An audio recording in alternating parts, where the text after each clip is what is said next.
monde, bienvenue dans cette nouvelle vidéo. Aujourd'hui, je vais vous donner tous mes conseils pour réussir votre rentrée à la fac et surtout commencer sereinement votre début d'année.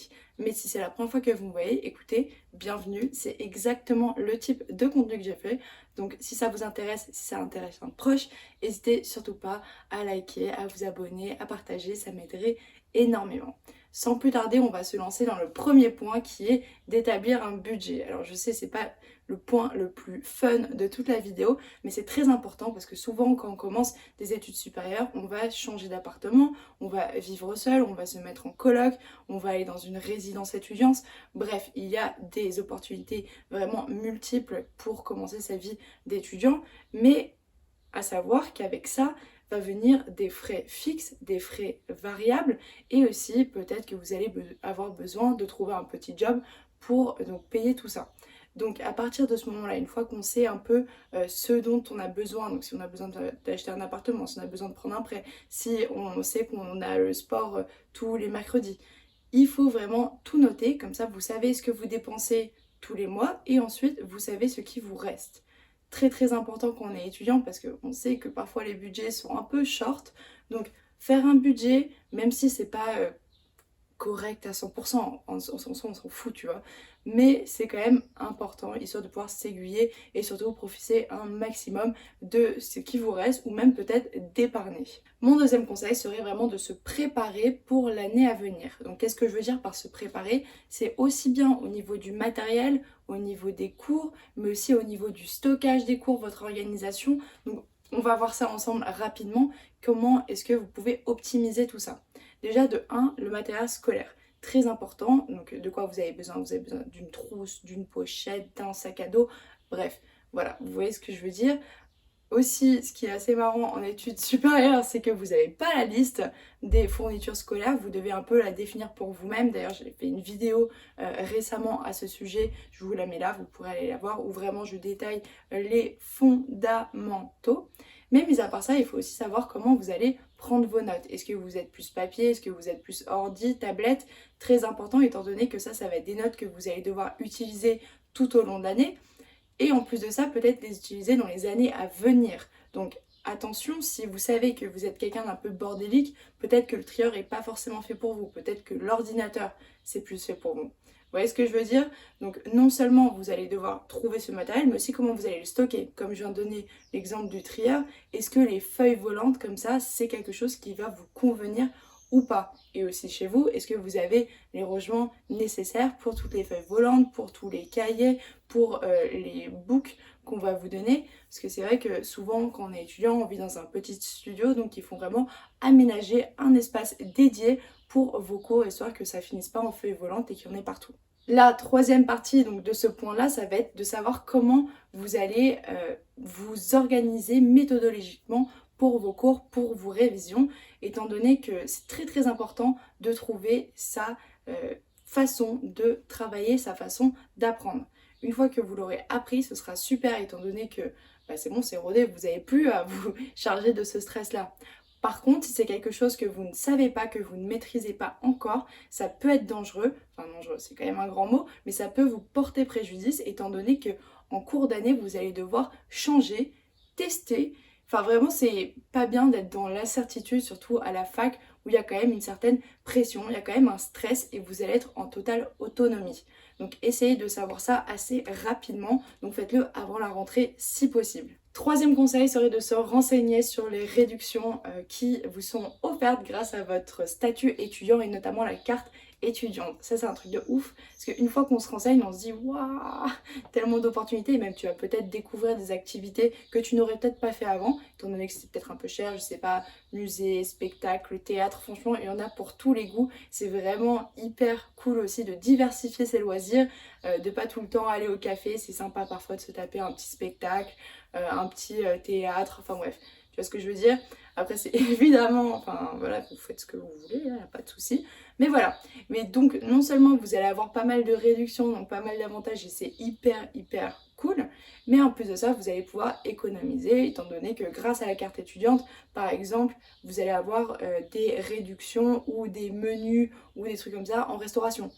même sur des produits électroniques, des produits électroménagers. Et franchement, une petite réduction, même si c'est pas beaucoup, même si c'est 5-10 balles, franchement, pour un étudiant, parfois, ça fait vraiment la diff à la fin du mois.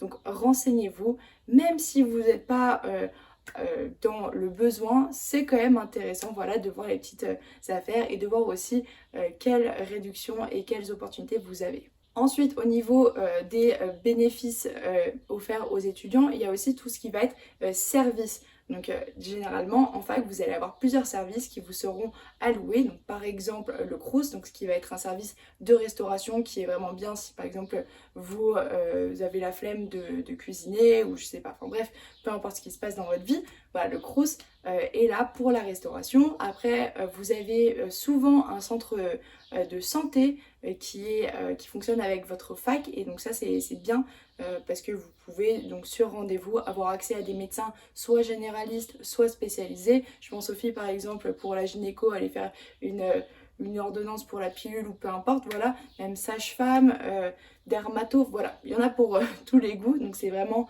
pas mal. Aussi, l'administration peut avoir des plateformes pour trouver des stages, trouver des Erasmus, des plateformes aussi pour rencontrer du monde.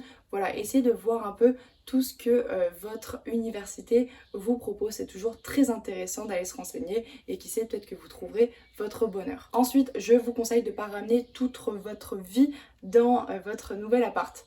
Alors, le premier appart, c'est quelque chose d'assez particulier. Je vais faire une vidéo là-dessus dans les prochaines semaines parce que moi mon expérience avec mon premier appart c'était quand même assez catastrophique. J'ai ramené toute ma vie, d'accord, c'était un non meublé donc je vais pas m'étendre, mais à savoir que si donc vous quittez le cocon familial et que vous allez vous installer dans une autre ville, c'est important de pas tout ramener et moi ce que je vous conseille c'est de ramener quand même le strict minimum. Mais voilà, d'acheter une valise cabine, je sais pas si vous voyez les petites valises comme ça, c'est hyper utile, comme ça quand vous allez faire vos allers-retours entre chez vous et chez papa maman, vous pourrez revenir au fur et à mesure avec donc, ce qui vous manque. Mais vraiment, il ne faut pas s'encombrer parce que souvent les étudiants vivent dans des studios, dans des résidences étudiantes et c'est dans des tailles quand même assez limitées. Donc je trouve que c'est assez contre-productif étant donné que dans votre appartement c'est très important d'avoir une place pour un bureau, pour un espace dédié au travail et souvent c'est mis à la trappe parce qu'on a trop de bordel. Du coup on va travailler sur la table de la cuisine, sur la table du salon et tous les soirs on va devoir retirer ses affaires de travail et donc ça crée un environnement qui n'est pas optimal pour le travail. Vous voyez ce que je veux dire? Pour rebondir là-dessus avec un autre conseil, c'est très important de se sentir bien dans son nouvel appart. Quand on quitte le foyer familial et qu'on se retrouve seul ou en colocation, ça peut être un changement énorme et ça peut causer parfois des périodes de stress, de l'incertitude. Typiquement, si vous n'aimez pas être seul, c'est mieux de prendre une coloc, mais aussi typiquement des petites choses comme la décoration, ramener des photos, donc quelque chose qui vous ramène et vous relie un peu à votre foyer familial, à votre zone de confort, des petites bougies, des guirlandes. Très important aussi, moi ce que j'ai beaucoup aimé dans les appartements c'est d'avoir de la lumière. Avoir un appartement sombre, je sais pas, moi ça me fatigue, ça me met dans un cocon où j'ai pas forcément envie de sortir. Donc voilà, essayez de regarder par rapport à ça la lumière et surtout dédier un espace pour le travail. Je trouve que c'est hyper important et que ça vous aidera énormément pour vos études, enfin tout au long de vos études en général. Je vais encore rebondir sur ce conseil avec le fait qu'il faut vraiment prendre soin de soi. Il faut vraiment s'écouter. C'est un changement énorme dans la vie d'une personne. Ça peut être vos meilleures années, tout comme ça peut être les pires étant donné que c'est une phase de transition énorme. Donc si vous vous sentez seul, si vous vous sentez mal pour quelconque raison, que ce soit le stress des cours, que ce soit le fait de ne pas être en colocation, d'être loin de ses potes, loin de sa famille, il faut vraiment faire attention à ces signaux et vraiment les écouter et ne pas attendre que ce soit trop tard. Donc si vous sentez que c'est alarmant, inquiétez-vous, parlez-en à vos proches et surtout n'hésitez surtout pas à demander de l'aide. Autre petit conseil santé, pourquoi pas, je vous conseille de faire attention à votre nutrition. Alors, c'est pas qu'un cliché que les étudiants mangent que des pâtes. Moi, personnellement, c'était pâtes et kebab. C'était incroyable. Mais je me suis retrouvée en deuxième année d'études avec 10 kilos de plus, tout simplement, en plus des sorties, voilà, enfin, de la nouvelle vie étudiante. Et juste au-delà donc de ces kilos, c'était même pas juste des kilos de voilà, enfin la vie fait que mon corps change. Non, non, là c'était des kilos de gras, c'était de la graisse, c'était de la mauvaise santé. Donc c'est bien de se faire plaisir, c'est hyper important d'ailleurs de se faire plaisir, manger du fast-food, peu importe genre, ce qui te fait plaisir, mais c'est important aussi de varier. Et c'est pas parce que tu varies que ce sera cher. Alors je sais qu'il y a des étudiants évidemment qui mangent des pâtes parce qu'il y a un contexte financier derrière, mais tu peux aussi manger quelque chose de pas cher. Tout en variant, en changeant, et t'es pas obligé de manger des pâtes tous les jours, t'es pas obligé de manger des kebabs tous les jours, tu peux varier. Et petite technique pour mieux manger, ce serait de faire du batch cooking, donc c'est-à-dire préparer ses repas à l'avance, et donc pour ça acheter des Tupperware, comme ça vous serez vraiment prêt pour ça et vous aurez cette discipline. Il faut la créer quand même assez rapidement parce que c'est très facile de s'enfermer dans de la nourriture vraiment pas ouf, mais incroyablement bonne, vous voyez ce que je veux dire. Ensuite, pas de secret, pour les cours il faut être assidu et curieux, je veux dire, c'est un peu le secret de tout, surtout quand vous allez à la fac, la plupart des informations vont vous être données en présentiel.